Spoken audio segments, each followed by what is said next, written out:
Ишлых Благословенник. Приветствую каждого разумного человека. Мое имя Кандавыр Улу Таулан. Я являюсь борцом за свободу моего аланского народа и выступаю за восстановление свободного и демократичного аланского государства на территории фактического проживания и формирования Алан-Карачая и Балкарии, а потому являюсь врагом российского государства. Напомню суть первой части расследования. Я сообщил вам о циничной подмене наших исконных символов и истории, а также перечислил некоторую часть тех, кто в этом участвовал прямо или косвенно. Подмена символов – это удар по нашему духу, по нашей памяти и идентичности. Это изощренная манипуляция с подменой нашего символа на никому неизвестную пуговицу совершается для того, чтобы, отрезав нас от нашего символа, отнять у нас основания для владения всей нашей территорией сегодня и в будущем. Проще говоря, в мире меньше 1/1000 доли населения знают про пуговицу, названную российским историком Рашидом Хатуевым, отсутствующим в аланском диалекте тюркского языка словом «текмет». В то же время миллионы людей в мире так или иначе хоть раз видели или слышали про наш естественный исторический национальный символ гору Чаттау или Экитопе, называемую сегодня в мире Эльбрус. А значит, после освобождения от российской оккупации нашу страну будет легко отличить от множества прочих, и в глазах мирового сообщества аланский народ сможет прочно ассоциироваться со своей родиной. Противники знают, что народ без символа, без флага, без четкой самоидентификации будет проще подавить и изгнать с его земли. Однако я не буду повторяться и перейду к следующему этапу расследования. Все, что вы узнаете далее, является плодом многолетнего критического анализа источников, сбора информации и ее систематизации. Все, что я сообщу далее, прошу считать не только независимым расследованием, но и моим личным манифестом, а также призывом к борьбе за свободу от оккупации всеми силами и средствами до полного освобождения аланского народа и аланского государства, а также до полного поражения противника в лице российских империалистов и их союзников. В этой части моего расследования я обнажаю, собственно, корень зла, обличая тех, кто стоит у истоков всех бед, обрушившихся на наш народ за последние 400 лет. Это та правда, о которой молчат и всегда будут молчать ручные кремлевские исламисты, которые служат Российской империи, гиперсионистам, арабским и персидским империалистам, пророссийские турбопатриоты, любители махать флагами оккупанта и флагом с пуговицей, аланоязычные внедренцы, те, кто под маской Карачаева балкарства продвигают чуждые нам, тюркам-аланам, индотазикские, арабо-фашистские, российско-имперские нарративы и ценности, собственные предатели из нашей среды, те, кто сознательно продал честь и будущее своего народа за деньги или власть. Российская либеральная оппозиция в лице так называемых хороших русских, а по сути тех же империалистов, псевдочеркесы, а по сути зихские шовинисты или по-современному адыго-шовинисты. Все эти категории лиц являются активными механизмами в машине уничтожения человеческой свободы и права, особенно применительно к нам и нашей тюркско-аланской идентичности. Большинство из них прекрасно осознают свою роль и выполняют свои функции добровольно. Перед тем, как перейти к основной части, необходимо обозначить важные понятия и разложить ситуацию в спектре геополитики и истории. Кроме того, я приведу основные термины. Их надо запомнить, чтобы не путаться в дальнейшем. Противники долгое время используют общую безграмотность аланского народа для того, чтобы подменить понятия и нам, аланам, навязать в качестве этнонима удобные для них катайконимы вместо нашего эндоэтнонима. Наш аланский народ, российские оккупанты и их обслуга на весь мир объявили исчезнувшим, а наш язык назвали карачаево-балкарским для того, чтобы затем персов заклеймить нашим именем и уже их язык назвать аланским. Россия забрала у нас все: землю, ресурсы, историю, имя. Я же предлагаю вернуть все то, что у нас отнято оккупантам, и в уплату за тысячи жизней наших предков, за наши жизни, за наши народы, за все те народы, которые борются за свою свободу, лишить его, оккупанта, самого важного, будущего. Здесь следует также добавить и то, что у оккупантов есть множество институтов, ученых, средств массовой дезинформации, которые активно помогают им в деле переписывания истории аланского народа, да и других народов, а также продвижения своих проектов русского мира, наподобие Великой Черкесии. В том числе неоценимую услугу российским империалистам оказывает Википедия, так как она не проверяет изложенную информацию, а лишь ссылается на авторитетные по ее меркам и правилам ресурсы, многие из которых принадлежат как раз сторонникам русского мира. Используя свои институты и академии при помощи явных мошенников, таких как Василий Абаев, Виктор Шнирельман и им подобных, самым наглым образом игнорируя очевидные факты, российские оккупанты сначала объявили аланский народ исчезнувшим, затем ираноязычным, а затем запустили в широкие массы вопросы о том, кого же считать потомками алан и на каком же языке аланы говорили. И сейчас ученые русского мира также продолжают игнорировать прямые указания огромного количества источников на то, что аланы – это тюркский этнос, и язык аланского народа также тюркский, как и вся культура. Для того, чтобы вы сами смогли разобраться в ситуации, я приведу некоторые важные термины, без которых невозможно построить логически верное суждение. Катайконим – это слово, обозначающее жителей какой-либо территории по топониму или гидрониму, вне зависимости от их происхождения, то есть локальное наименование населения вне зависимости от происхождения.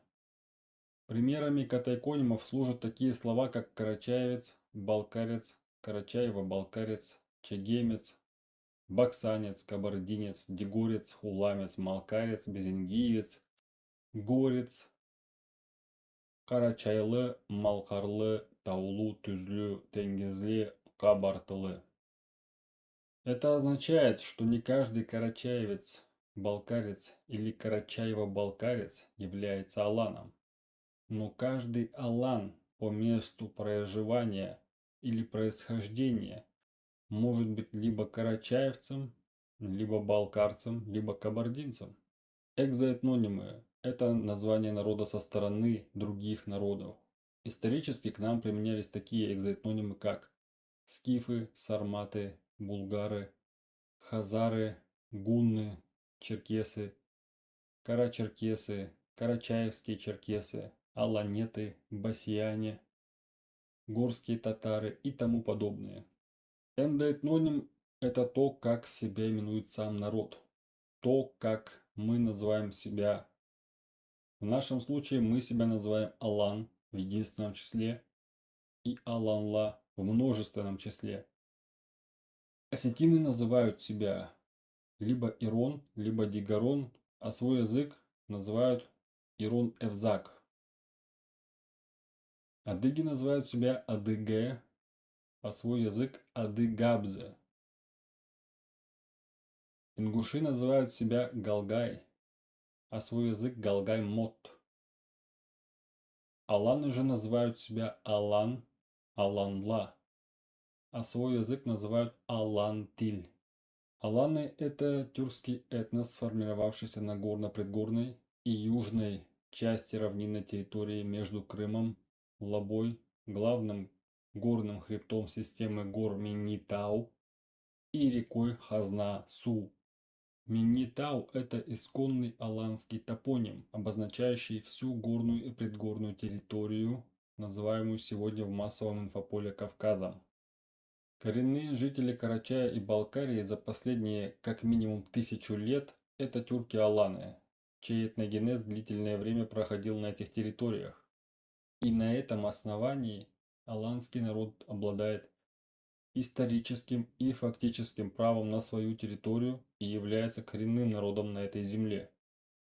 Однако, если аланы называют себя навязанными местечковыми именами вместо своего имени, то автоматически теряют право на свою государственность на тех землях, где проживают по сей день в Карачае и Балкарии.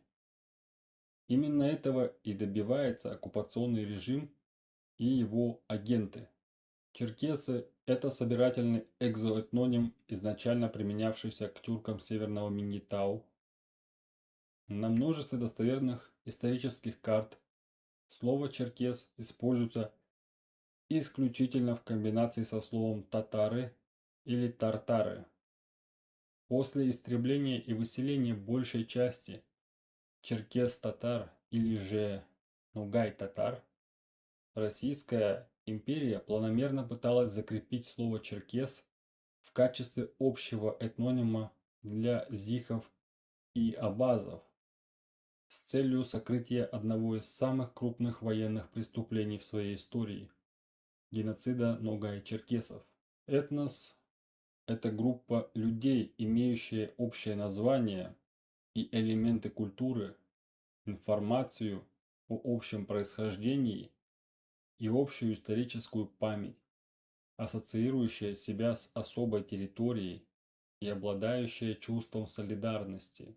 Империализм – это государственная политика поддержания или расширения власти над иностранными государствами посредством экспансионизма, основанной на использовании как жесткой силы, так и мягкой силы. Иридентизм – это политика, склонность и намерение правительства, партии, движения, отдельных социальных групп или индивидуумов одного государства к увеличению площади территорий и численности населения своей юрисдикции за счет других юрисдикций, вызванные в основном схожестью этносов этих юрисдикций, а также историческими, ностальгическими или романтическими мотивами. Я бы добавил сюда еще и корыстными мотивами.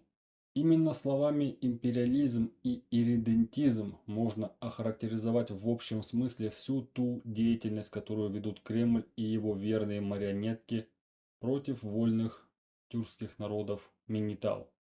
Оккупант – это сторона-агрессор, который силовым путем захватывает территории других государств. В нашем случае оккупант – это Россия, ее сателлиты и все те, кто ее тайно или явно поддерживает. Биологическая война – это вид вооруженного противостояния с применением в качестве оружия различных болезнетворных бактерий или вирусов. Апартеид – это режим, при котором доступ к каким-либо значимым позициям в государстве для представителей угнетаемого народа ограничивается оккупантом. Лингвоцид – это ущемление права угнетаемого коренного народа на использование своего языка на его территории. Сионизм – это идея о праве еврейского государства Израиль на существование и праве национального самоопределения еврейского народа. Сам по себе сионизм не противоречит международному праву, так как согласуется с правом каждого народа на самоопределение. Гиперсионизм – это радикальная, бескомпромиссная, экспансионистская версия сионизма, в которой основной упор делается на агрессивном и бескомпромиссном расширении Израиля. Это империалистическая и шовинистическая идеология, которая полностью отрицает международное право. Я предлагаю никогда не путать сионизм и гиперсионизм. Это очень разные вещи. Это очень разные люди, абсолютно разные системы и разная философия. Марионеточное государство – это формально независимое государство, но на деле оно полностью зависимо от другой, более сильной страны и подчиняется ее интересам. Квазигосударство – это образование, которое внешне похоже на государство, но не обладает всеми его признаками. Обычно государство определяется по трем ключевым критериям: территория, четко очерченные границы, население, люди, которые там живут и признают власть, суверенитет, высшая власть внутри и независимость вовне, то есть международное признание. Квазигосударство частично имеет эти признаки, но не полностью. Например, есть какие-то собственные органы власти, армия, полиция, законы, контролируют часть территории и населения, но не признано мировым сообществом как независимое государство или признано очень ограниченно. Типичными примерами квазигосударств и марионеточных государств могут служить такие образования, как Кабарда, Абхазия, Южная Осетия, Приднестровская Молдавская Республика, Донецкая Народная Республика, Луганская Народная Республика.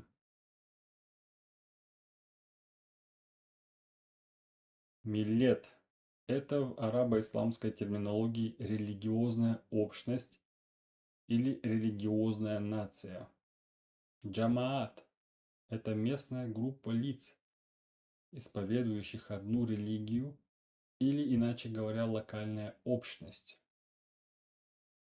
Эль – народ, являющийся носителем государственности и сам являющийся государством с одним языком и культурой. Эрю – это наш исконный эквивалент слов этнос, племя или род. Исламисты – это распространители ислама и всего того, что с ним связано: арабского языка, арабской культуры, арабского мировоззрения и прочего подобного. Они являются давними стратегическими союзниками русского мира против каждого неугодного народа, а в особенности народов тюркского корня. Кроме того, следует знать и о том, что не только сами российские оккупанты продвигали замещение этнонимов на катайконимы, но и внедренные в наш народ извне исламисты и прочие агенты влияния. Россия довольно давно научилась использовать религии в своих интересах. Первое официальное духовное управление мусульманами было организовано еще в 1788 году.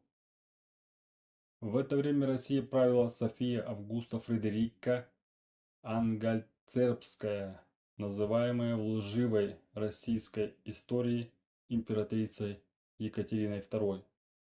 Российская империя никогда не только не считала ислам угрозой своим планам, но и тайно спонсировала распространение этой идеологии в среде вольных народов, имевших свои государства и способных к самоорганизации. Сами по себе исламисты не могли навязывать свою идеологию достаточно успешно до тех пор, пока тюркские народы опирались на собственную систему координат, таких как Тенгри-Эль и Эрю. А потому они были также прямо заинтересованы в замещении этих понятий на исламские термины умму, миллет и джамаат. Я не стану сейчас выгораживать наших предков, совершивших фатальную ошибку, позволив исламистам беспрепятственно перемещаться и пропагандировать свою античеловеческую идеологию. По моему устоявшемуся мнению, пропаганда не делает из людей глупцов, а изначально на них рассчитана. Однако все же я считаю, что мы имеем право и обязаны исправлять свои ошибки. По крайней мере, я перед самим собой и другими разумными людьми желаю оставаться порядочным человеком. Аланское государство исторически это демократическое национальное государство тюркского аланского народа на территории формирования аланского народа. Оно существовало не менее 1000 лет как централизованное государство, из которых не менее 400 лет являлось полностью независимым, а затем в форме конфедерации независимых горных государств просуществовало еще около 400 лет до поглощения Российской империи. Здесь надо обозначить важный нюанс. После биологической войны XIV века и череды крупных военных конфликтов между чингизидами и тимуридами, централизованное аланское государство не исчезло, а только трансформировалось в конфедерацию из 7 локальных горных государств с прежним этническим составом. Эти горные государства сохранили военный, политический и экономический союз между собой, а также культурное и языковое единство. Неоднократно эти новые государства совместно оборонялись от оккупантов. Главным фактором независимости этих локальных государств являлся животноводческий тип хозяйства, благодаря которому аланы в каждом ущелье и селении могли сами обеспечивать все свои нужды. Карачай в узком географическом смысле это бассейн реки Köpken, Копхан, также известной как Кубань, до слияния с рекой Теберды, также известной как Теберда. В более широком смысле это территория от западного берега реки Бахсан до восточного берега реки Лаба. В переводе с тюркского языка слово «карачай» означает «чистая вода». В политическом смысле это государство аланского народа в бассейне реки Köpken. Карачай по форме правления являлся ничем иным, как парламентской республикой, где последнее слово в делах государственного значения было именно за парламентом. Töre. Алан Töre. Köpken или Копхан – это исконное тюркское название реки, ныне известной как Кубань. Карбатай или Карабатай – это равнинная территория с запада на восток от Бештау до Бештамак. В переводе с тюркского языка слово Карабатай означает территорию, богатую водными ресурсами, с множеством рек и ручьев, а дословно переводится как «чистая низина» или «черная низина». Российские оккупанты намеренно исказили этот топоним, приведя его к известной сегодня форме Кабарда. Тюрки – это носители тюркского культурного кода и тюркской идентичности. Тюркский культурный код – это Тейри, Тенгри и Умай, как высшая сила творения. Джерь, Су – священная земля и вода, а также родина. Ирыу – род. Эрувах – духи и память наших предков. Турюк-тиль – священный тюркский язык. Бичиг – священная тюркская письменность. Торе – правосудие и справедливость. Анг – разум. Джеты-ата – принцип, подразумевающий обязательность знание имен своих предков не менее чем по седьмое колено. Родственники вплоть до седьмого колена считались близкими и несли коллективную ответственность друг за друга, а браки между ними запретны во избежание последствий близкородственного кровосмешения. Эль. Добровольный союз родов. Государство. Держава. Эрдемлик. Мужество. Özdemlik – благородство, обычай вольного сословия. Тангма или тамга – родовой герб. Кишелик – человечность, гуманизм. Каждый человек или этнос, ориентирующийся, опирающийся в своем мировоззрении на эти понятия, в полной мере является тюркским. Также следует знать о том, что каждый сторонник может стать тюрком после прохождения обряда инициации и принятия тюркского имени, который исключает возможность проникновения в нашу среду противников. За соблюдением обряда следят камы, төре и представители из самого народа. Это простые истины, которые не каждый из нас понимает, а многие понимают искаженно или поверхностно. А потому мало кто способен оформить в цельное предложение. Теперь пройдемся по методам работы оккупантов. Оккупанты используют не только войска, но и другие методы воздействия на оккупируемые народы. Я перечислю эти методы. Регулярные войска, экономическая блокада, биологическое оружие, переписывание истории, заказные убийства, апартеид, геноцид, пропаганда, этноцид, индоктринация, лингвоцид, изменение топонимов и гидронимов, экоцид, разжигание внутренних конфликтов. Дело в том, что после скрытной биологической войны, развязанной против нас генуэзцами в 15 веке, и череды конфликтов между тимуридами и чингизидами, происходивших на равнинных территориях, большая часть наших земель долгое время оставалась почти полностью незаселенной. Этим фактором воспользовалась Российская империя, переселив вплотную к нашим горным территориям часть племени зихов и абазов с 16 по 18 века и создав для своих дальнейших целей марионеточные квазигосударства, ими же на собственных картах названные Абадза и Кабарда на равнинной территории Аланского государства. Правители народов зихов и абазов долгое время были данниками Крымского ханства, но после предательства последнего крымского хана, сдавшего Крым российским оккупантам, они стали вассалами Московии, а затем и Российской империи. Надо упомянуть еще один крайне важный момент.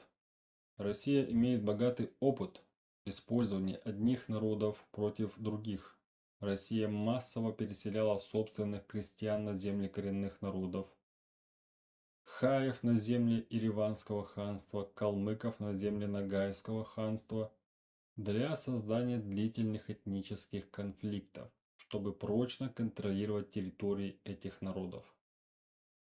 В 1715 году вследствие массового переселения племен зихов и абазов с побережья Черного моря, Абхазии и Зихии на равнинные территории Бештау и Бештамак возник земельный спор между аланами и обосновавшимися на равнинных землях аланского государства абазами и зихами, являвшимися на тот момент частью данниками Крымского ханства, а частью данниками России. По исконному тюркскому обычаю был организован суд Төре, где представитель от 5 аланских княжеств, зихов с абазами и Крымского ханства определили границы и решили спор. Позже имперская Россия со временем под различными предлогами и разными способами искоренила тюркскую аристократию в Кабарде, оставив только наскоро созданную нетюркскую. Разумеется, заключенный ранее договор быстро в таких условиях утратил актуальность в глазах новой элиты Зинджи, после чего на территории аланского народа начали происходить частые военные вторжения. О некоторых из этих вторжений мы можем узнать из множества героических песен, сложенных в то время. Для окончательного осуществления своих планов по полному прекращению физического присутствия аланов, кумыков и нугаев на своей земле, Российская империя позаимствовала генуэзский метод биологической войны и использовала биологическое оружие – чуму. Затем и регулярные войска для истребления непокорного ей населения, состоявшего в основном из тюркских народов. В нашем народе эта биологическая война известна как Вторая и Третья эпидемии чумы. В результате применения биологического оружия аланский народ, а также исконные обитатели Карабатая, Кумыки и Ногаи потеряли 90% своей численности, а может даже и более того.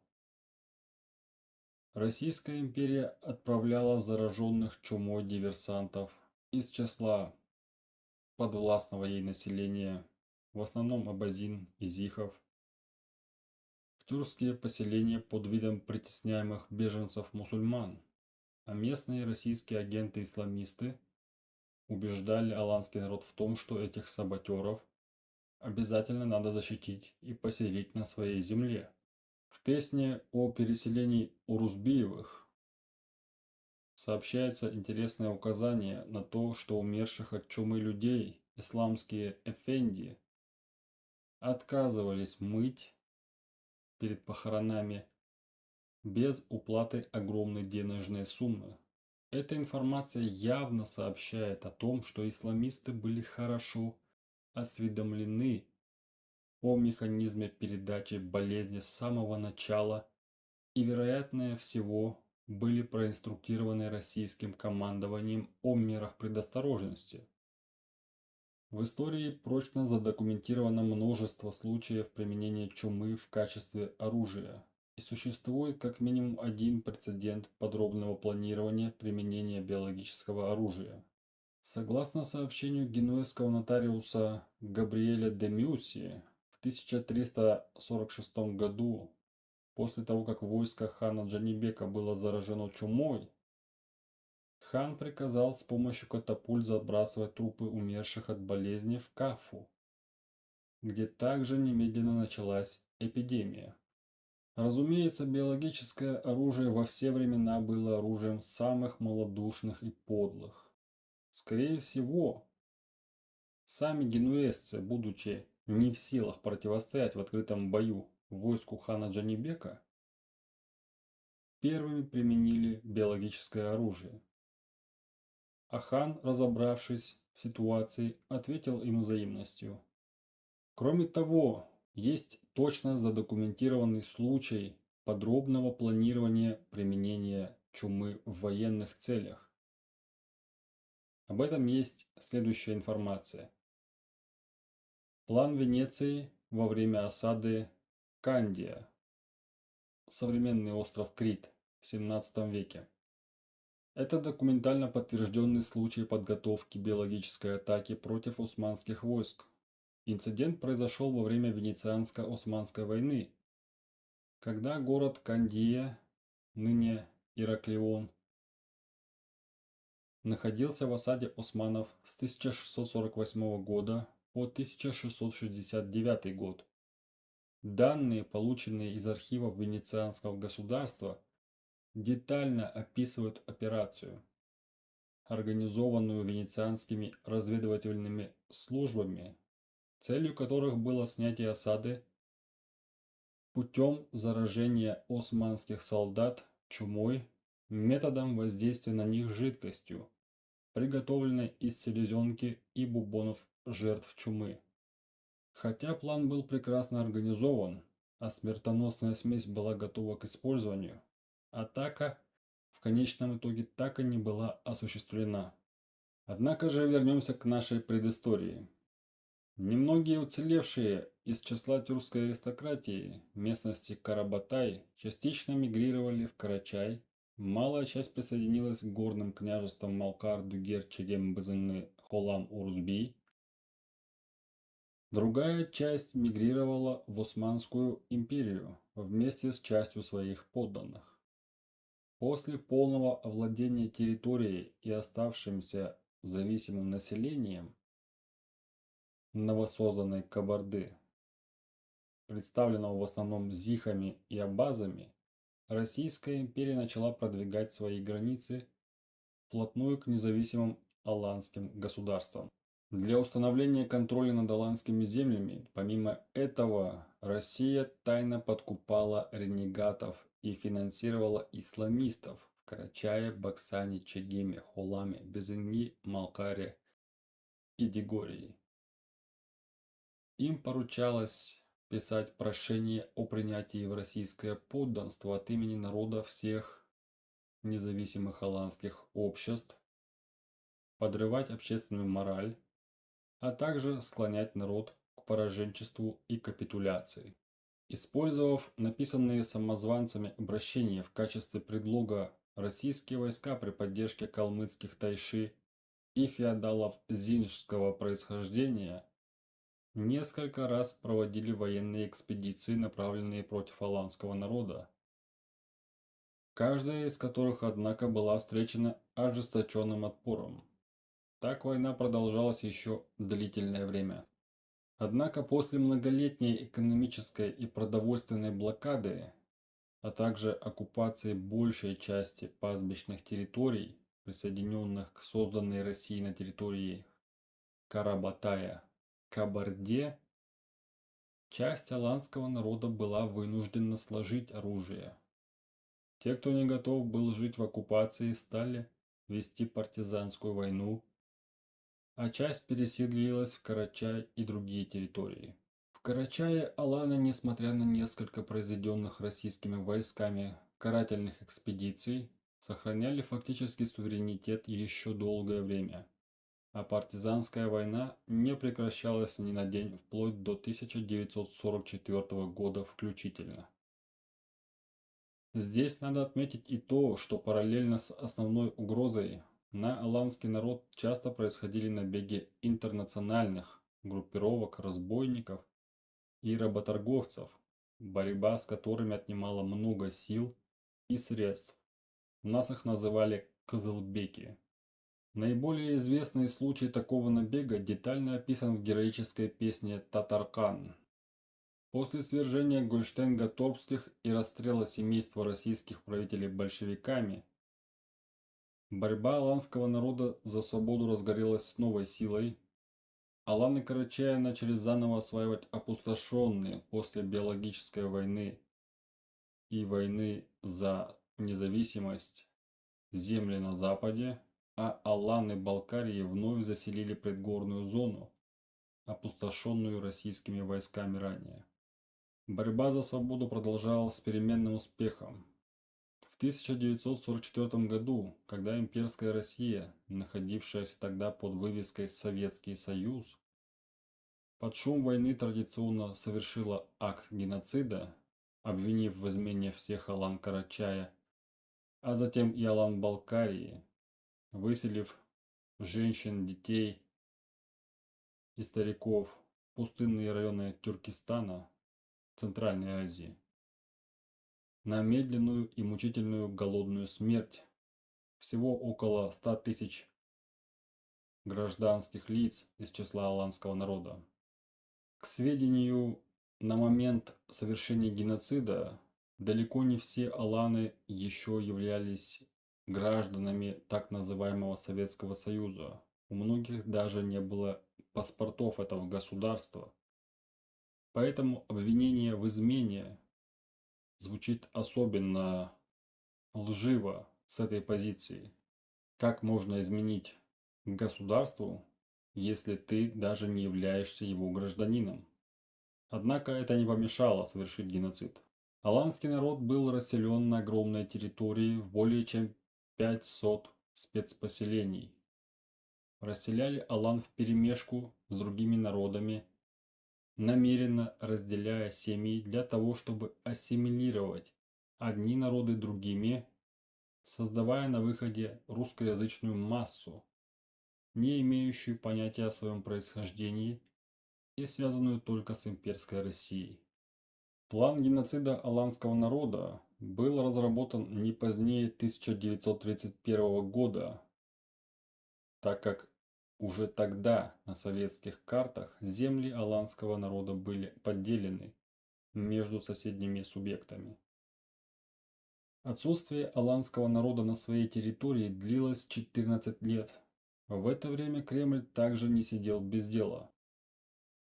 Заселенным на земле аланского народа внештатным агентам было поручено учить аланский диалект тюркского языка, а также поведение и обычаи аланского народа для того, чтобы в случае возвращения быстро смешаться с народом под общий шум, таким образом ассимилировав оставшихся в живых после геноцида алан.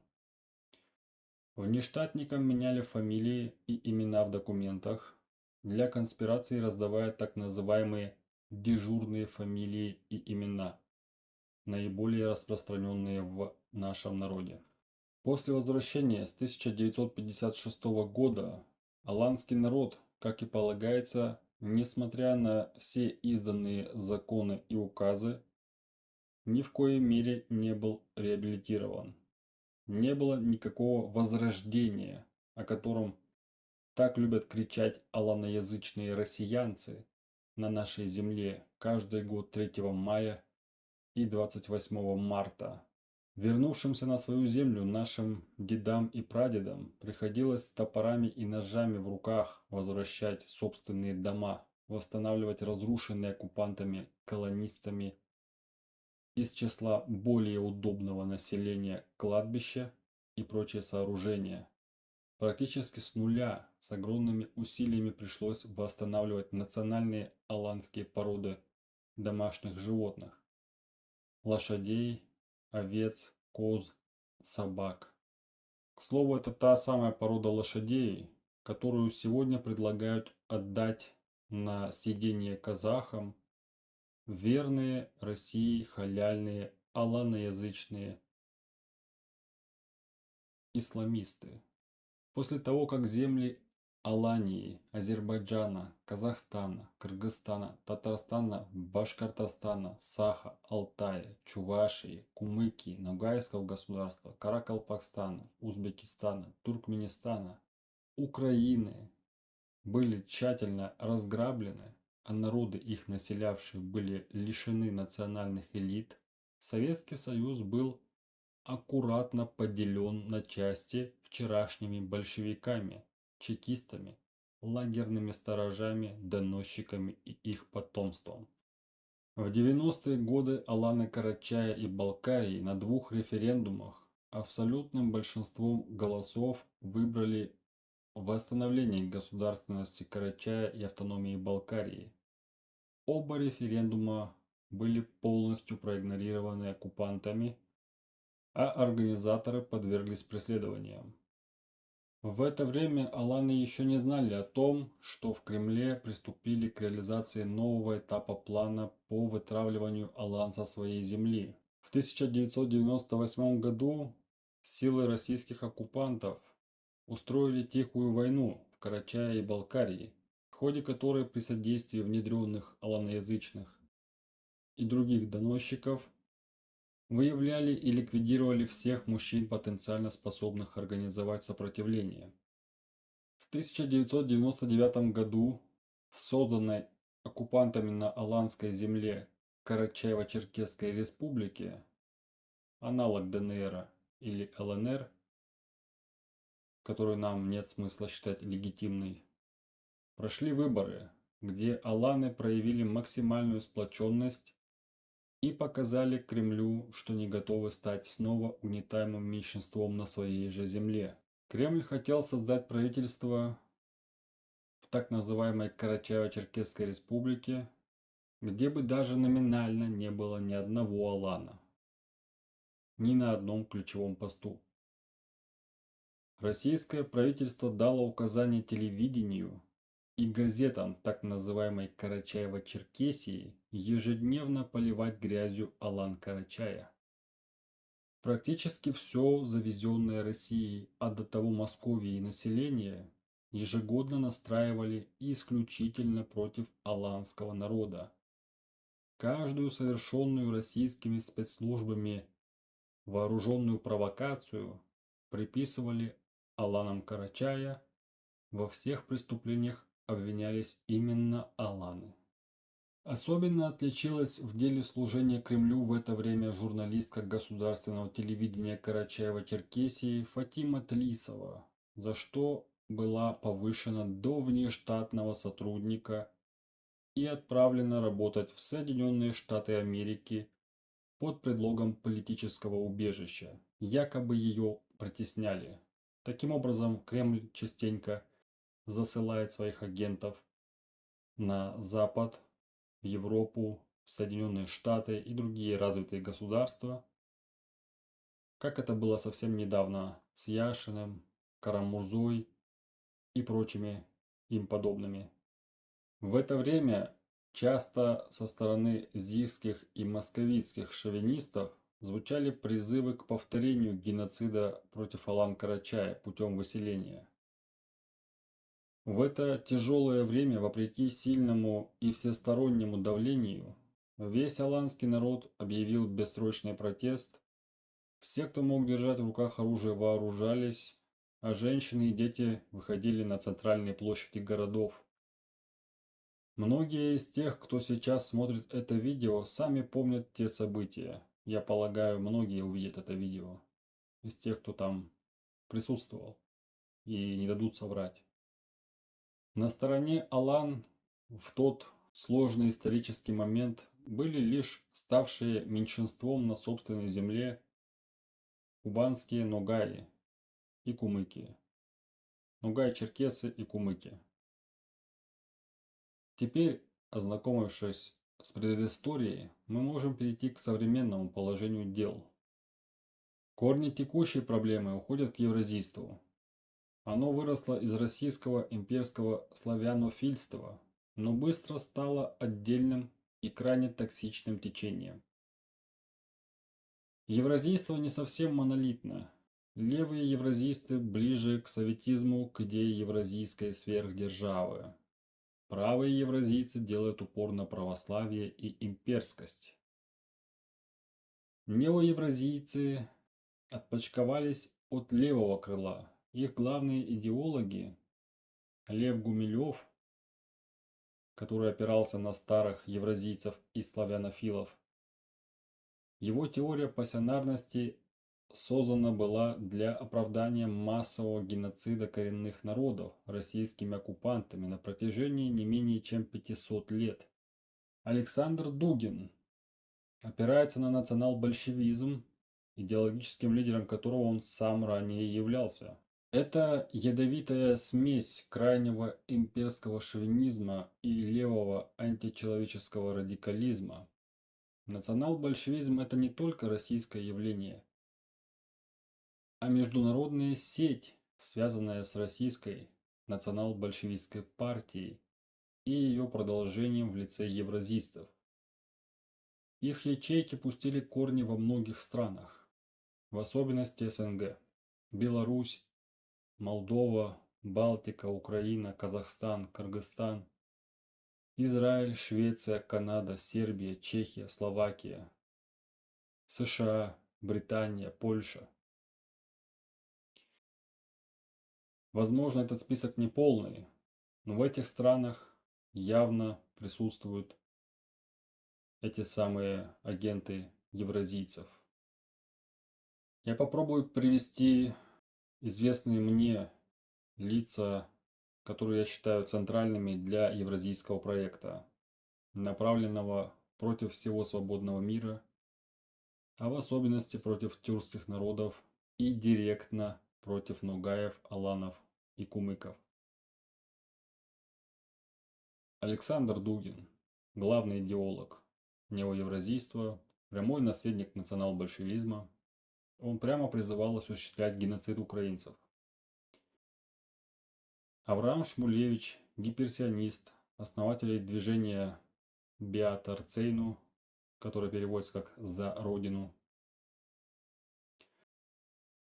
Ранее политсоветник евразийского движения Дугина, связующее звено между неоевразийцами в России, гиперсионистами в Израиле и проектом Адыгской Черкесии на землях аланов, ногаев и кумыков. Али Татаркулов, центральная фигура организаций Эльбрусоид и РКНК, Российский конгресс народов Кавказа, являющихся инструментами мягкой силы и контроля со стороны Кремля, организатор Дугинского Евразийского форума на земле аланского народа в Донбассе и множество других пророссийских мероприятий. Султан Таганидзе поддержал оккупацию Крыма в 2014 году, лидер Российского конгресса народа Кавказов, рупора имперской политики на Кавказе, сподвижник Алия Татаркулова. Российский конгресс народов Кавказа одним из первых признал итоги проведенного Россией псевдореферендума в 2014 году в оккупированном Крыму. Али Татаркулов, координатор и публичное лицо евразийского лобби в США, в Соединенных Штатах Америки. Для продвижения кремлевского проекта активно используют неосведомленных представителей аланской диаспоры в Соединенных Штатах Америки. Один из организаторов мероприятия, известного как День Карачаевского флага, организованного с целью внедрения, популяризации и закрепления в диаспоры антиаланской символики, изготовленной по заказу российских евразистов и гиперсионистов. Марк Фейгин, российский политик и пропагандист, воевал в Боснии в качестве снайпера в подразделении Радко Младича. Напомню, что в Сараево снайперы Младича прицельно стреляли по гражданским и миротворцам. В данное время находится в Соединенных Штатах Америки, откуда ведет свою пропагандистскую деятельность, направленную на защиту территориальной целостности российского террористического государства. Неоднократно контактировал с Авраамом Шмулевичем. В своей деятельности очень любит прикрываться лозунгами демократии и либерализма. Арсен Каноков, он ключевой финансист проектов и, вероятно, живой кошелек Владимира Путина, бывший глава Кабардино-Балкарской республики, так называемой, инициатор изъятия земель у Алан-Балкарии под предлогом закона о межселенных территориях, а также, со слов Ибрагима Яганова, автор межэтнического конфликта в аланском селении Кёнделен в 2018 году. Рашид Темрезов. Он обеспечивает административное содействие на местах, а также помогает в продаже земель Алан-Карачая. Кроме того, он лично финансирует деятельность псевдоисторика Рашида Хатуева и лично награждал Ханафия Хасанова за какие-то особые заслуги, не поясняя, какие именно. Оформил на подставных лиц большую часть земель аланского народа и принял активное участие в создании сельскохозяйственной монополии. Марика Хубутия, нейропсихолог, автор и участница множества мероприятий по продвижению антиаланской символики, а также администратор и куратор множества антиаланских сообществ и страниц, мимикрирующих под аланские. Рашид Хатуев, российский псевдоисторик и бывший чиновник, занимается переписыванием истории аланского народа, подменой символики и этнонимики, а также откровенной клеветой и сочинительством. Автор книг «Евреи в Карачае», «Мусульманская Алания» и «Карачай с древнейших времен до 1917 года». которых активно переписывают историю аланского народа в интересах исламистов, Кремля и тех, кто больше платит. Контактировал с Авраамом Шмулевичем, давал ему интервью. Ранее уже упоминавшаяся Фатима Тлисова, или иначе Фатима Тлис, российская журналистка и пропагандистка. На ее совести натравливание населения так называемой Карачаево-Черкесии против Алан-Карачая, навет и провокация межнационального конфликта. Сегодня она обеспечивает политическое лобби проекта Черкесия, кремлевского проекта Черкесия в США и Европейском Союзе, продвигающие необходимые Кремлю нарративы. Беслан Кмузов, журналист российского средства массовой информации «Кавказский узел» и участник проекта «Черкесия», занимающийся продвижением российских нарративов под прикрытием борьбы за свободу и демократию. В данное время находится где-то в Грузии. Помимо прочего, отличается активной деятельностью, направленной на отрицание права аланского народа на самоопределение на своих исторических землях, где аланы проживают и сегодня.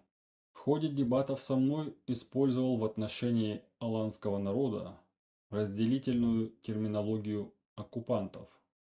Контактировал и продолжает контактировать с Авраамом Шмулевичем и Арчилом Чкаидзе.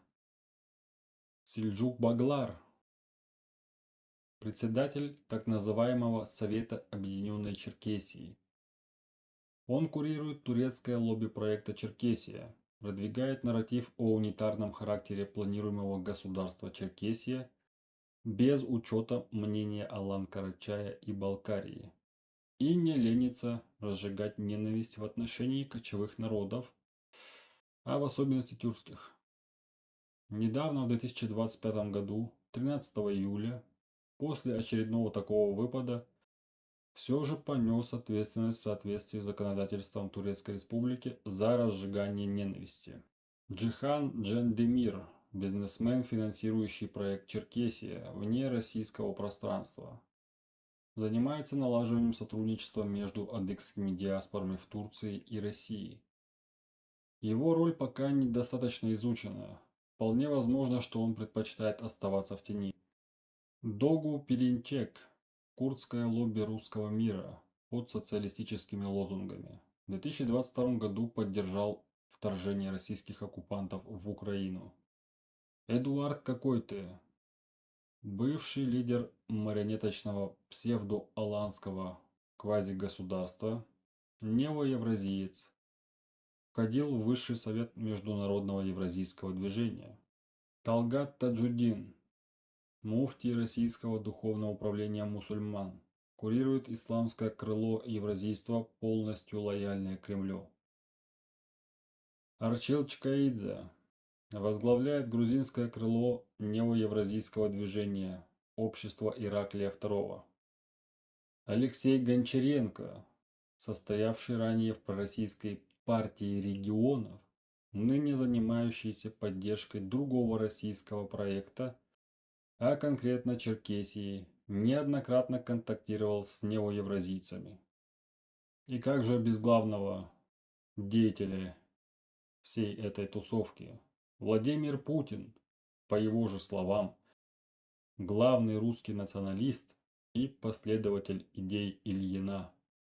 Максим Шевченко, российский журналист и пропагандист, поддержал вторжение России в Украину, тесно сотрудничал с Российским конгрессом народов Кавказа и лично Татаркуловым Алием.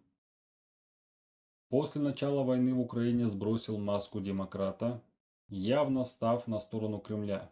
Неоднократно поддерживал проект Черкесия в публичном поле. Гейдар Джемаль, российский политик и пропагандист, при жизни являлся ярым идеологом исламского евразийства. Эдуард Лимонов, ныне покойный, один из сооснователей национал-большевистской партии, в которой состоял и Александр Дугин. Владимир Жириновский, один из самых ярых идеологов русского мира и рупор кремлевской античеловеческой и антитюркской политики, известен своими призывами о запрете размножения для нерусских народов и постройке забора с колючей проволокой для изоляции России от народов Северного Миннитау, Кавказа. Всех их объединяет густая сеть связей с проектами русского мира и разжиганием войны в Украине, а также исключительная ненависть к тюркам, в особенности к аланам, кумыкам и нугаям. Возможно, этот список не полный, и вы сможете дополнить его в комментариях, но это то, что, по крайней мере, мне удалось собрать воедино. Необходимо, на мой взгляд, также обозначить важный момент. Кремль зачастую намеренно признает некоторые организации и отдельных лиц иностранными агентами, чтобы потом использовать их для своих целей за пределами своей территории. Как ранее уже упоминалось, именно таким способом Кремлю удалось отправить бывшую работницу телевидения так называемой Карачаево-Черкесской республики ТВ-КЧР Фатиму Тлисову в Соединенные Штаты Америки.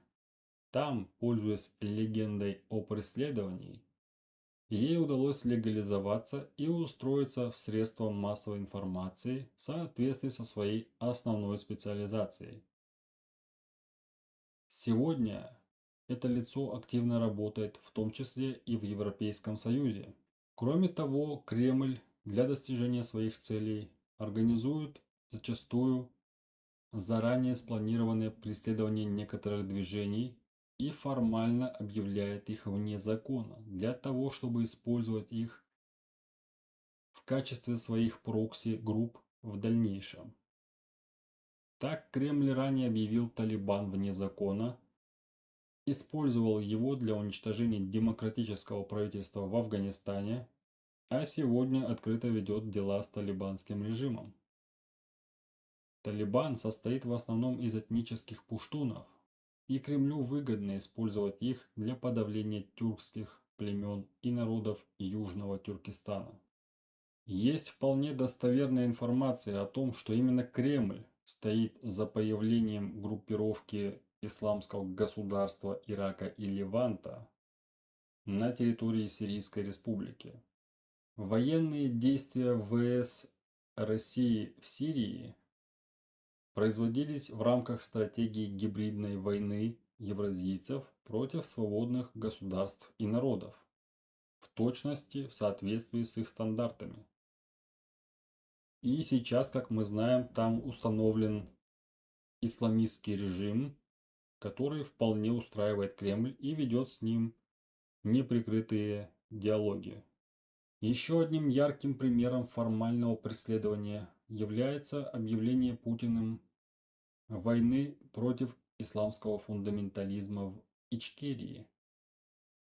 Несмотря на то, что до этого сам Кремль десятилетиями спонсировал исламистов для их прихода к власти в Ичкерии с целью дискредитации Республики Ичкерия на международном политическом поле. Именно благодаря исламистам, захватившим власть, Ичкерия так и не получила международного признания, независимости и стала легкой добычей для российских оккупантов впоследствии. Исламисты наиболее явным образом проявили свою функцию в Ичкерии, так как события происходили в начале цифровой эры. Многие эпизоды этой войны попали на кадры, и многие лица и фигуры были зафиксированы на документальные съемки. Исторически многие идеологи русского мира, такие как любимец Путина Иван Ильин или удобный оппозиционер Солженицын, были сначала публично объявлены нежелательными персонами в Советском Союзе. а затем высланы в Европу на так называемых философских пароходах. Однако это действие преследовало целью не столько репрессировать, сколько создать в Европе пророссийские настроения, а также распространять по миру типичный для идеологии русского мира нарратив о неспособности коренных нерусских народов к самостоятельной жизни без опеки со стороны старшего брата и великой миссией русского народа. Сегодня российские нарративы продвигают новые лица русского мира, так называемые хорошие русские, новый состав очередного российского философского парохода. Их фамилии многим известны. Юлия Навальная, Мария Певчих, Илья Яшин, Максим Кац, Владимир Карамурза, Михаил Ходорковский и прочие. Все эти карманные оппозиционеры, а ныне политические мигранты, ранее отличились полным игнорированием критического положения коренных народов, а некоторые, будучи уже в миграции, даже позволили себе угрозы в адрес антиколониальных активистов и попытки дезинформировать массовое сознание неоднократными выступлениями с высоких трибун. Если перевести с российского новояза на понятный обычному человеку язык, то русский мир – это проект уничтожения всего нерусского, человеческого, свободного, а в особенности вольных народов, в первую очередь тюркских народов. Их цель – наша земля и наши ресурсы без нас, а также дальнейшая экспансия. Русский мир применительно к аланскому народу имеет задачей снова имитировать распад и создать на исконных землях аланов, нагаев и кумыков управляемое марионеточное государство без аланов, ногаев и кумыков. Все делается по давно отработанному лекалу. На землях истребленных народов создаются марионеточные квазигосударственные образования типа Кабарды, Абхазии, Южной Осетии, Белоруссии, ЛНР, ДНР, ПМР. Эти марионеточные государства не для народов, их населяющих. Они плацдармы и ресурсная база русского мира, полностью или большей частью подконтрольные Москве. Именно таким плацдармом должна стать по замыслу неоевразийцев и национал-большевиков адыгская Черкесия, без самих, собственно, тюрок-черкесов, нугаев, аланов и кумыков. Нынешний российский проект Черкесия – это по плану его авторов то же, что и ранее Белоруссия, Малороссия, Новороссия, Приднестровье и Желтороссия. Марионеточное государство-сателлит с абсолютно покорным и лояльным Кремлю населением и марионеточным античеловеческим режимом. О том, насколько лояльны и удобны русскому миру строители адыгской Черкесии, можно судить хотя бы и потому, как Кремль закрывает глаза на марше своих ручных шовинистов и не предпринимает никаких серьезных мер. Государство, отдавшее приказ сажать ребенка за пустой бумажный лист, и государство, закрывающее глаза на марше шовинистов, это одно и то же государство. В то же время любой, даже не самый массовый протест со стороны аланского народа Кремлем воспринимается как повод для применения войск специального назначения, массовых похищений, пыток и убийств. Сама идея не нова, как и российская имперская экспансия. Ее заложил еще Петр Романов, задав курс своим придворным историкам, идеологам и их наследникам, среди которых следует выделить следующие имена: Василий Татищев, Герхард Миллер, Николай Карамзин, Всеволод Миллер, Николай Марр, Василий Абаев, Иван Ильин, Лев Гумилев, Александр Дугин, В чем суть их, в кавычках, трудов? Цель была и есть одна – представить тюрков в истории как негативную, разрушительную силу, а российских оккупантов и их правителей Романовых, а позже гольштейн-готорпских и российских большевиков, как спасителей и благодетелей. Какие методы они использовали и используют? Прямые фальсификации документов и артефактов, сочинительство исторических событий, систематическая клевета на тюркские народы и их предков, полное отрицание вклада тюркских народов и племен в человеческую цивилизацию и замалчивание любых, даже самых очевидных позитивных фактов, преследование и подавление ученых, отстаивающих историческую справедливость в отношении тюркских народов. Касательно исторической справедливости. Здесь я предлагаю разобраться в одном из самых малоосвещенных процессов, происходивших на центральном Миннитау, Центральный Кавказ, в попытке создания искусственной общности, известной сегодня как Карачаево-Балкарская идентичность. На первый взгляд, это выглядело как естественное объединение соседних народов и племен, исторически близких по культуре и языку. Но если взглянуть глубже, становится очевидно, что за этим процессом стояли силы, преследующие совершенно иные цели. Результатом этой инженерии идентичности стала инертная масса людей, оторванных от своих корней и безразличных не только к судьбе своего народа, но и к собственной судьбе.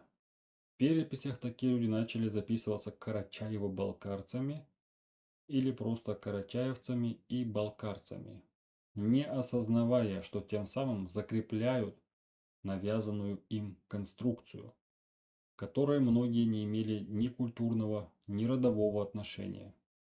В эту общность под разными предлогами включали фамилии и рода самых разных этносов, которые никогда не стремились участвовать в подобной интеграции. Их объединяло только одно – географическая близость, а не реальное историческое родство. Основную роль в формировании этой новой идентичности сыграли исламистские структуры, действовавшие по указаниям российских империалистов, а затем и гиперсионистов. Эти кураторы на протяжении многих десятилетий вели тонкую, выверенную работу по перекройке этнической карты региона. Их цель была проста – заменить реальные исторические этносы суррогатными образованиями, удобными для контроля и неспособными к консолидации. На территории центральной части Мингитау, Центрального Кавказа, с начала экспансии Российской империи по сегодняшний день были созданы по меньшей мере 4 новые этнические группы. Так появились современные конструкты, вроде кабардинцев, карачаевцев, балкарцев, карачаево-балкарцев, с узко очерченными территориальными рамками и идентичностью, выстроенной под конкретные политические задачи. Главная цель оккупантов в этом случае заключалась в том, чтобы сломить любые возможные очаги сопротивления в этом регионе. Аланский этнос был разделен таким образом, чтобы нигде не составлять большинства, не более 40% в каждом регионе.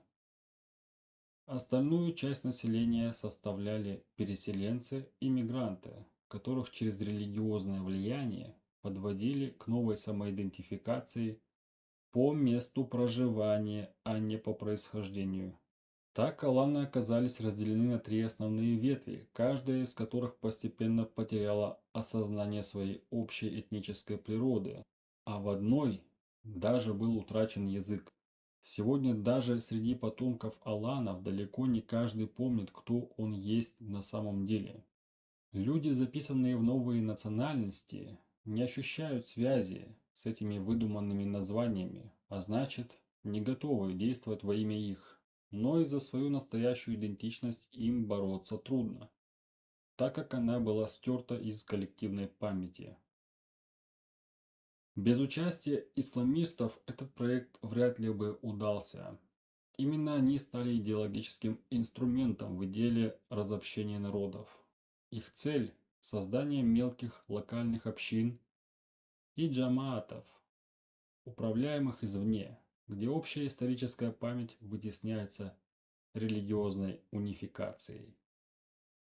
Аланская же самоидентификация всегда мешала этой схеме. Наш народ никогда не был исламским. Земли аланов ни дня не входили в халифат. Более того, в составе хазарского каганата аланы и кумыки оказали мощное сопротивление арабской экспансии, остановив продвижение халифата вглубь Мингитау ценой жизни целых поколений. Это поражение исламисты помнят до сих пор и не простили его нам. Именно поэтому борьба исламистов против аланской идентичности не прекращалась веками. Умный зритель задастся логичным вопросом: а почему тюрки стали настолько неугодными для Кремля? Ответ не так уж и сложен и лежит на поверхности. Тюркские земли составляют не менее 30% территории, занимаемой сегодня Россией. А потому их удержание было и остается стратегической целью для российских оккупантов. Есть еще важные, на мой взгляд, вопросы. А кто же является конечным бенефициаром всего этого процесса? В чьи руки попала власть, деньги и ресурсы наших народов? Кому за копейки продаются наши ресурсы и кто их продает? Полагаю, что перечислять каждого в отдельности смысла не имеет. Для ответа на данный вопрос вам достаточно посмотреть на состав высших эшелонов власти государства-оккупанта, а также на приближенных к Кремлю олигархов, среди которых буквально нет ни одного представителя коренных народов. Вернемся же к основной части. Наших предков, которых в разное время называли шумерами, киммерийцами, скифами, сарматами, саками, массагетами, аланами, булгарами, хазарами, печенегами, половцами, начали записывать в ираноязычные именно для того, чтобы фактически лишить нас права на нашу землю. Это и есть акт идеологического геноцида со стороны России и ее хозяев. Петр Романов и его наследники-империалисты веками методично убавляли тюркское население всех захваченных ими земель, а также финансировали распространение ислама в среде тех народов, чьи земли планировали присоединить. Сегодня в результате этой политики мы имеем следующие цифры. В Балкарии аланы составляют всего около 13% населения на своей земле. Кумыки и кумыки составляют всего около 15% населения на своей земле. В Ногайской степи Нугаи составляют всего около 5%. В этой связи необходимо упомянуть также и одно из самых радостных и счастливых событий в истории человечества – развал Советского Союза, который абсолютное большинство сторонников русского мира почему-то называют геополитической катастрофой. В частности, с такими заявлениями выступали Владимир Путин, Дмитрий Медведев, Сергей Лавров, Геннадий Зюганов, Александр Лукашенко, Нурсултан Назарбаев и Александр Дугин. Сегодня политика в отношении тюркских народов немного изменилась. Сторонники русского мира теперь проводят целенаправленную работу по привлечению на свою сторону народов тюркского происхождения. Этот стратегический расчет основан на нескольких ключевых факторах. Речь идет о значительном демографическом потенциале и, по мнению идеологов, о врожденном боевом духе тюркского суперэтноса. Не менее важным стимулом являются экономические выгоды. Для установления контроля над тюркским миром, как и ранее, активно используется сеть агентов влияния. Однако эти попытки встречают некоторое сопротивление. Причина неудач кроется в неоднородности тюркских народов. Практически каждый представитель этой многообразной общности обладает собственным мнением и врожденным неприятием угнетения. Кроме того, благодаря развитию социальных сетей и сетей интернета, многие тюрки получили возможность узнать о роли исламистов в своей истории, о реальной роли исламистов в своей истории, а также о том, что страны Центральной Азии, по сути, все еще являются полуколониями. По мнению аналитиков, явное военное вторжение России в период активных военных действий в Украине маловероятно. Речь идет о военном вторжении в страны Центральной Азии. Это повышает риски глобального конфликта, угрозы которого неоднократно озвучивались. Изначальный стратегический план, предусматривавший быструю аннексию Украины как плацдарма, провалился, что сорвало общие сроки операции и изменило расклад сил. Еще одним инструментом гибридной войны является создание управляемых политических коалиций. Их задача – целенаправленная трансляция пророссийских нарративов с целью раскола общества и дестабилизации политической ситуации в соседних государствах. На фоне хаоса российские агенты, включая представителей олигархических структур, осуществляют вывод ресурсов и финансовых средств из этих стран.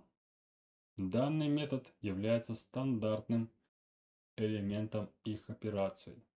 Сегодня Германия, Словакия, Чехия, Венгрия и Сербия являются приоритетными странами, в которых активно финансируются прокси-группы, парамилитаристические организации и политические партии, лояльные идеологии русского мира. Далее я хочу перечислить средства массовой информации, где встречалась поддержка нарратива русского мира. Сразу скажу, что может быть этот список неполный, и может быть я даже ошибаюсь в каком-то из этих пунктов, но вы там уже в комментариях, если что, меня поправьте. The National Interest, The American Conservative, Такер Карлсон, Grey Zone, Consortium News, Zero Hedge, Judge Welt, Compact, Valeurs Actuelles, Il Giornale, La Verita.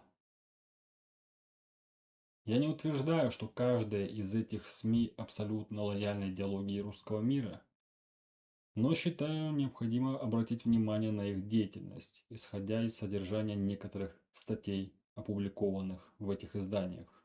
Также полагаю, что не стоит обольщаться насчет развала Советского Союза и грядущего развала России. Контролируемый распад Советского Союза был заранее спланированной операцией большевистских элит. Они решали вполне понятные задачи – перегруппировка, снятие санкций, ребрендинг и диверсификация. Резкий подъем национального самосознания в Украине, Казахстане, Азербайджане, Латвии, Литве, Эстонии и Молдавии немало изменил планы Кремля по тихому присоединению этих территорий в новый проект союзного государства. Теперь Кремль вынужден вести затяжную и изнурительную войну за каждый квадратный метр чужой земли, а варианты с тихим и бесшумным присоединением более не актуальны.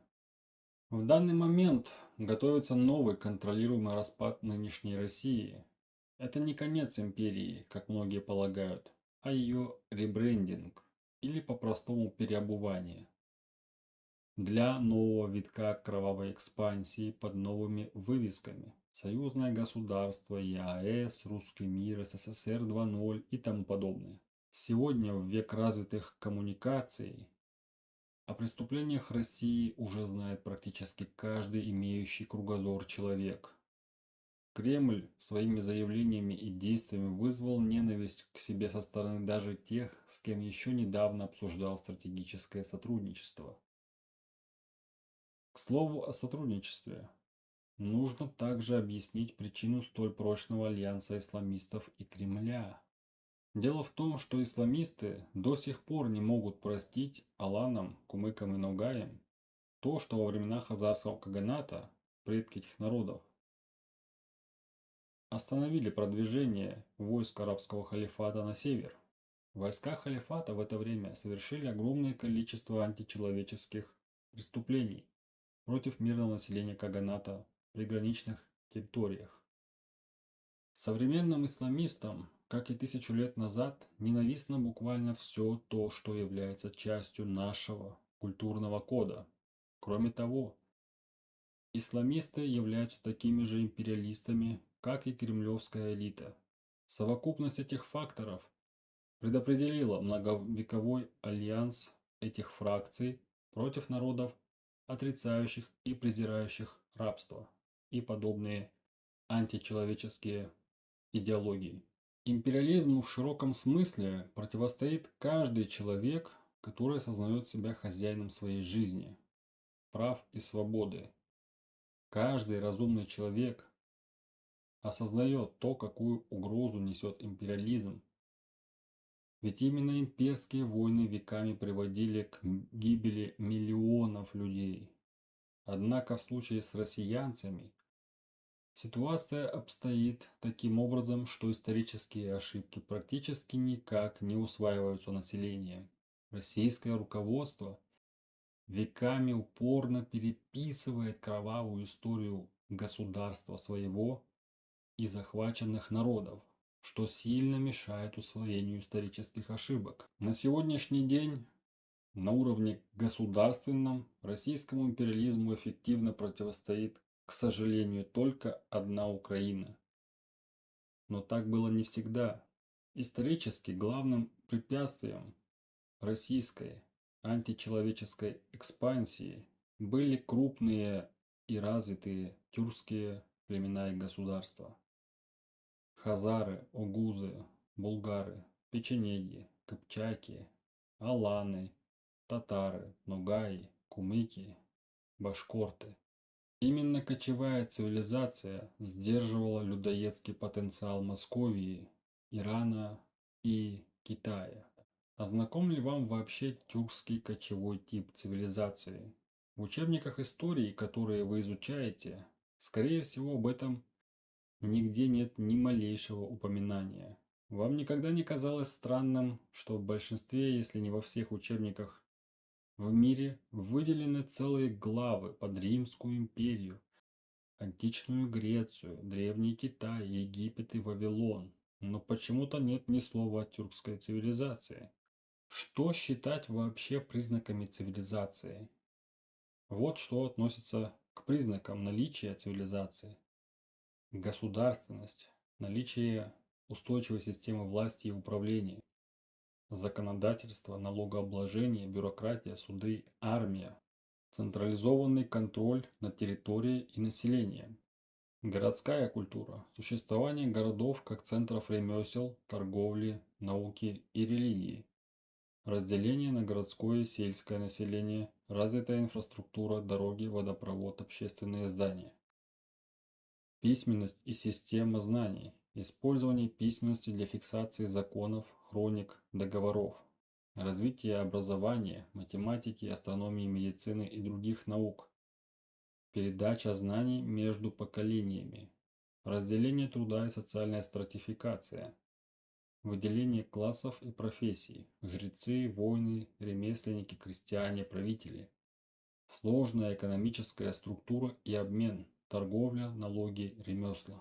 Культура и искусство. Развитие архитектуры, музыки, литературы, живописи, скульптуры. Культовые сооружения, мифология, эпос, ритуалы. Формирование общих символов и ценностей. Право и мораль. Система законов и норм поведения, обязательных для всех. Осознание социальной ответственности, институты суда и наказания. Развитие технологий и производства. Использование орудий труда, механизмов, металлургии, ирригации. Применение технологий для улучшения жизни и управления ресурсами. Сложные внешние связи. Торговля, дипломатия, войны и культурные обмены с другими обществами. Создание союзов, империй, колоний. Идеология и религия. Наличие мировоззрения объединяющего общества, религия, философия, идеология. Представление о мире, загробной жизни, месте человека во Вселенной. Историческая преемственность. Сознательное сохранение и передача традиций, опыта и знаний. Создание истории, архивов, летописей. Все без исключения признаки цивилизации наличествуют в истории тюркских народов.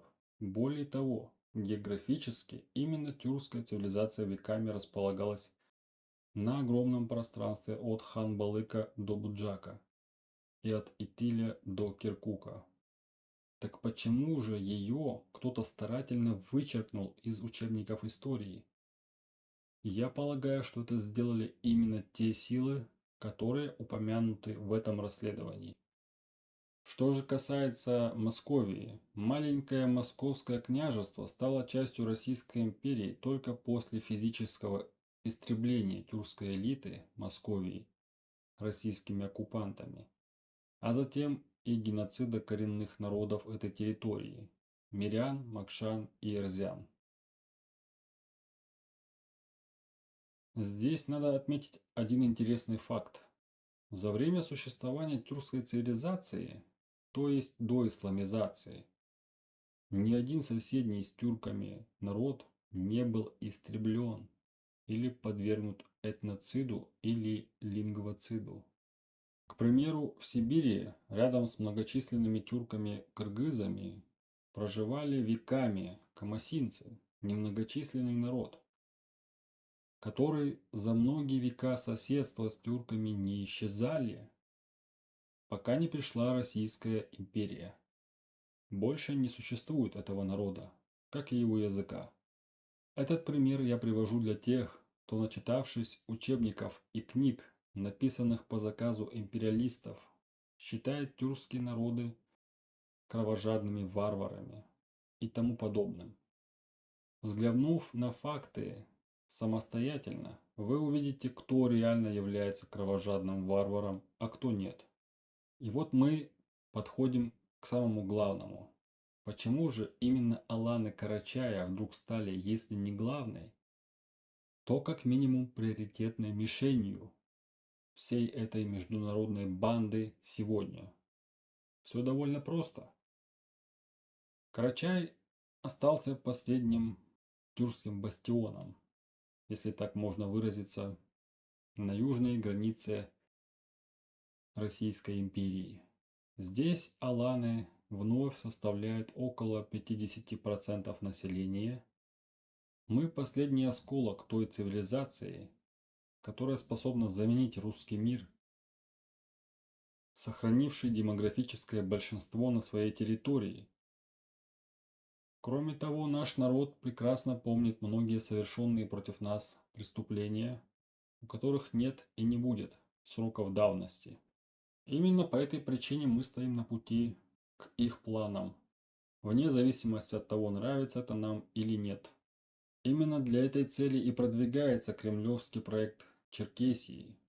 Удобный, покорный, полностью ручной и без присутствия неудобных оригинальных тюрок-черкесов. Кроме того, стоит отметить еще один факт. Каждый раз, когда имперская Россия начинает крупный военный конфликт, у нее уже есть несколько запасных планов по сохранению за собой оккупированных территорий коренных народов. Каждый российский псевдооппозиционер, который годами молчал о проблемах коренных народов, это в точности такой же носитель идеи русского мира, как и путинский режим. Я утверждаю, что единственной подлинной оппозицией являются только независимые, подчеркиваю, активисты от колонизированных Россией народов.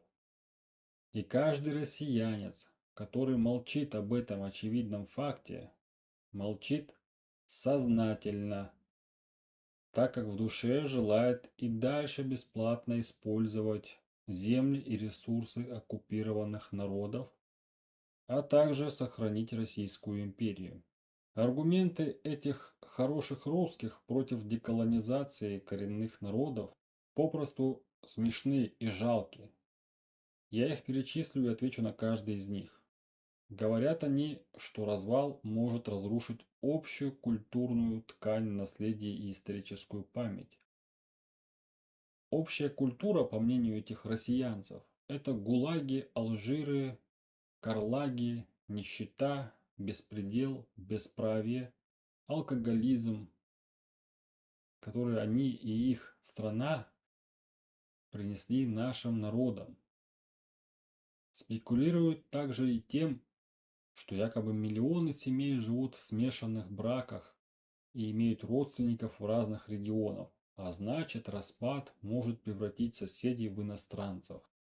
Однако то, что сегодня родственники, живущие в одном доме, пишут друг на друга доносы, а жены сдают своих мужей на местные штурмы, очевидно, по мнению российской псевдооппозиции, вовсе не делает их чужими друг другу.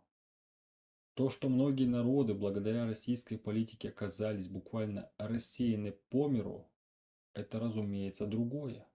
Также хорошие русские любят указать на экономические взаимосвязи регионов, которые якобы разрушатся в случае распада.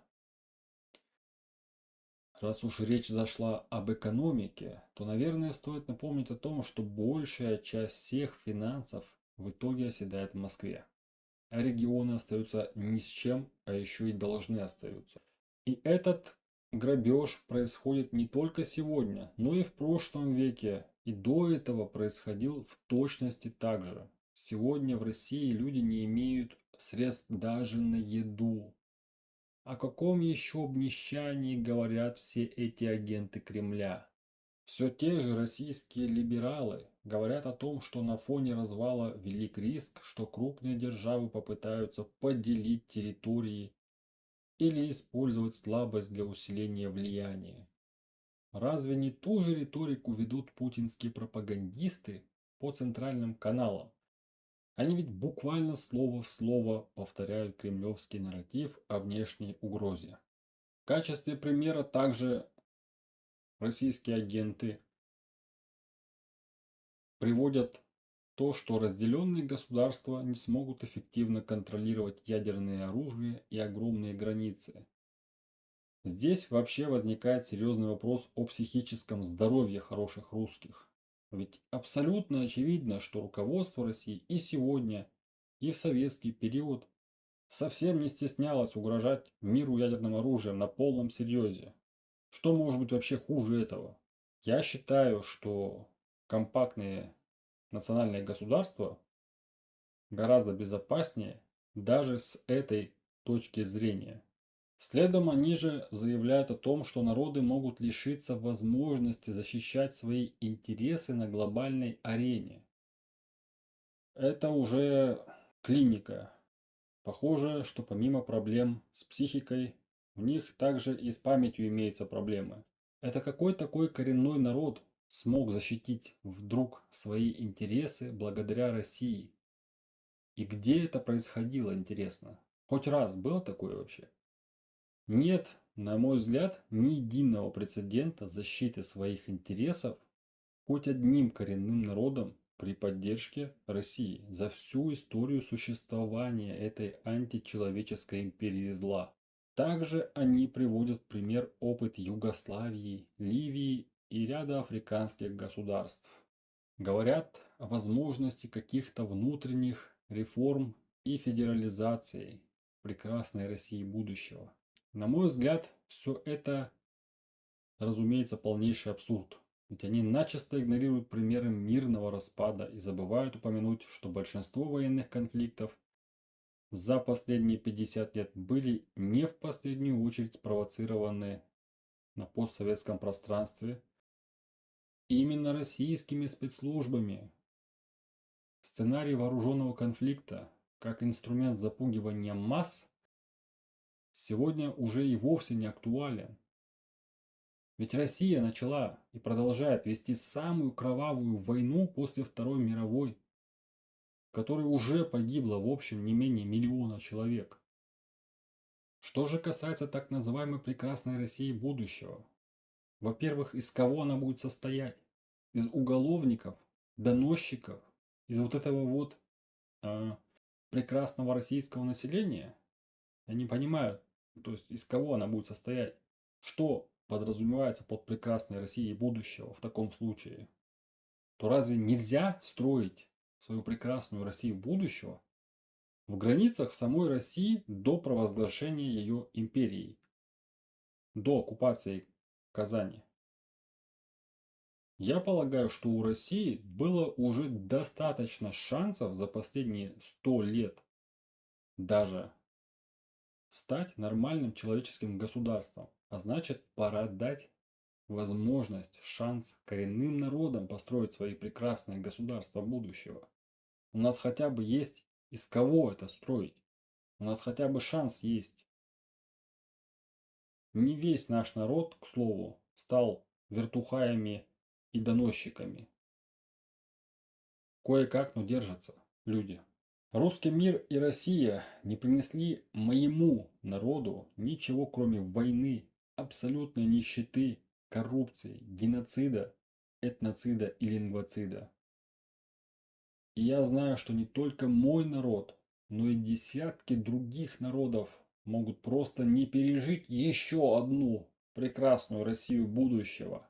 Ну сколько можно? Хватит, наверное, уже этих прекрасных Россий будущего. Сколько еще мы их должны переживать? У нас просто нет таких ресурсов, чтобы это содержать. Заберите свое вот это вот быдло, пожалуйста, к себе и живите в своей прекрасной России будущего в границах самой России, до того, как она стала империей. Не поймите меня неправильно. Я за прекрасную Россию будущего, но на исконной российской территории. А на аланской земле я, как и весь здоровый аланский народ, желаю видеть прекрасное аланское государство будущего, а также успешные соседние государства всех тех народов, что оплатили собственной кровью свое право на жизнь. Лично у меня вызывает крайнее беспокойство то, что буквально все основные поборники демократии и либерализма в мире до сих пор не брезгуют сидеть за одним столом с представителями террористического российского государства и самым явным образом игнорируют голоса представителей коренных народов, желающих закончить это безумие и беспредел, обретя свободу и создав свои успешные, нормальные человеческие национальные государства. Что еще должно произойти, чтобы элиты народов, имеющие свои государства, наконец-то осознали, что до тех пор, пока коренные народы Северной Евразии остаются под российской оккупацией, а их земли и ресурсы контролируются Кремлем, никакой другой России и уж тем более прекрасной России будущего нет и быть не может. Ни в теории, ни на практике. Сколько еще человеческих жизней должна забрать эта Россия, чтобы мир осознал невозможность сожительства на одной планете с химерой русского мира? Что в итоге? Международная сеть антилюдей действует у всех на виду. Их план в действии. Мы его видим не весь, но по крайней мере какую-то его часть. Они лишь маскируют его красивыми словами о евразийском единстве, прекрасной России будущего, Великой Черкесии и тому подобным бредом. Вопрос, что дальше? Это вопрос каждому из нас.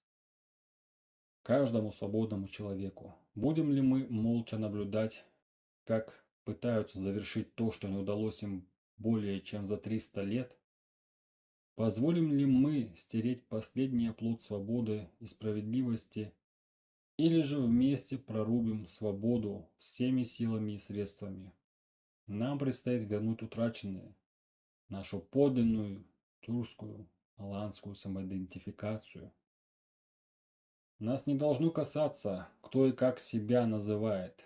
Пусть кто-то считает себя карачаевцем, балкарцем, марсианином или кем угодно. Это их право.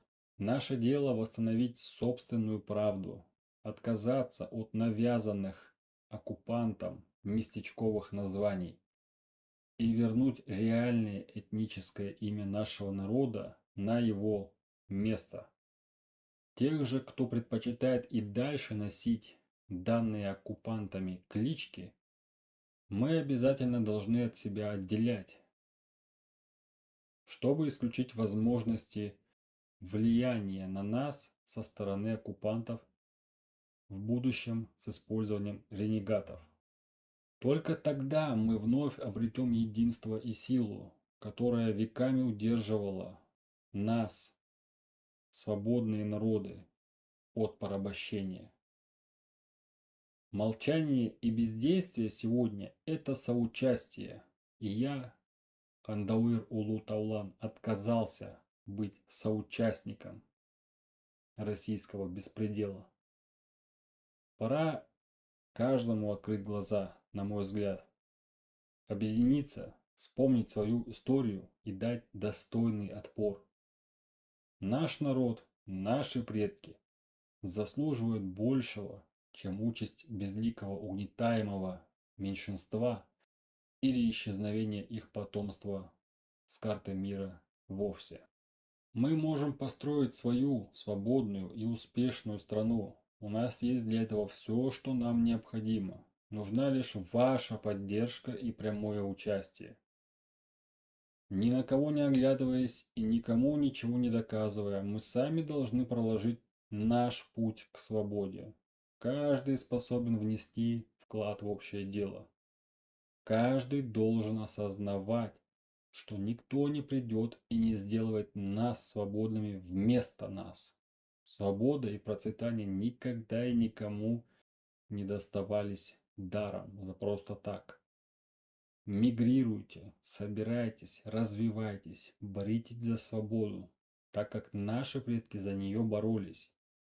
Свобода стоит того, чтобы за нее жить, и если придется отдать жизнь. Действуйте прямо сейчас и не ждите идеальных условий. Идеальных условий не будет никогда. Все, кто действительно желает свободы, пишите на нашу почту и давайте вместе навсегда завершим историю этой античеловеческой империи зла. Мы далеко не самый многочисленный народ. Не за один день наш народ попал в оккупацию, и, разумеется, придется приложить много усилий, чтобы выйти из этого положения. Молчание элит государств всего мира – это, на мой взгляд, согласие с нашим правом вершить самим свою судьбу. В борьбе за жизнь все средства хороши.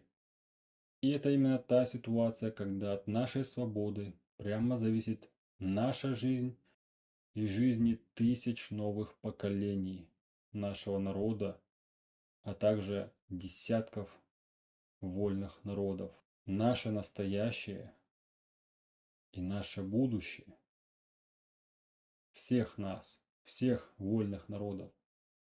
Нам пора начинать собственную специальную операцию за собственную жизнь, свободу и будущее. Тем же, кто не может покинуть оккупированную территорию, я хочу отдельно обратиться к вам. Не бойтесь действовать смело и дерзко. Нас больше некому судить. Единственный закон, который на нас отныне распространяется, это международное право. Соблюдайте нормы международного права и игнорируйте законы и систему оккупанта. Они нас не должны касаться. Не ведите торговлю с оккупантами. Больше нет смысла работать за жалкие копейки или строить бизнес какой-либо в системе оккупантов российских.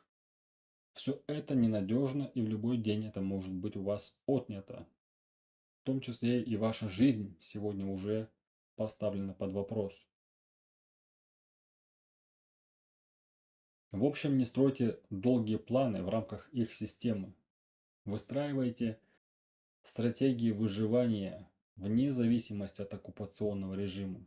Все, что отнял у наших дедов и прадедов оккупант, теперь наша легитимная цель, как и они сами. Для того, чтобы мир избавился от русского мира, Россия и ее союзники должны получить ровно то же, что получила Германия в 1945 году. Полный разгром, денацификацию и демилитаризацию. Каждый, кто желает остаться человеком, обязан принять в этом самое активное участие. Никто не придет и не освободит нас. Свобода не возникнет сама собой, и враг не уйдет с нашей земли по собственной воле. Держитесь коренными зубами за наши благородные обычаи, за нашу исконную веру, за наш священный язык и нашу священную письменность наших предков. Отрекайтесь от тех, кто продался оккупанту, от трусов и наивных глупцов, и не ведите с ними никаких дел. Не имеет значения, кем приходится вам античеловек. В ближайшее время каждый из этих лишенных разума существ станет вашим врагом, будь то ваш ближайший или дальний родственник, сосед или друг, или однокурсник, неважно. Если имеется возможность, покидайте оккупированную территорию и объединяйтесь вокруг идей восстановления собственного независимого государства. Ни в коем случае не подпускайте исламистов к себе. Любой контакт с исламистами – это контакт с русским миром. Передайте эту информацию всем тем, кто еще не знает истинного положения дел. Подписывайтесь на мой канал, где я буду и дальше подробно раскрывать планы Кремля, его агентов, сателлитов и союзников. Эсен Калаваз. Эсен Күрешейк.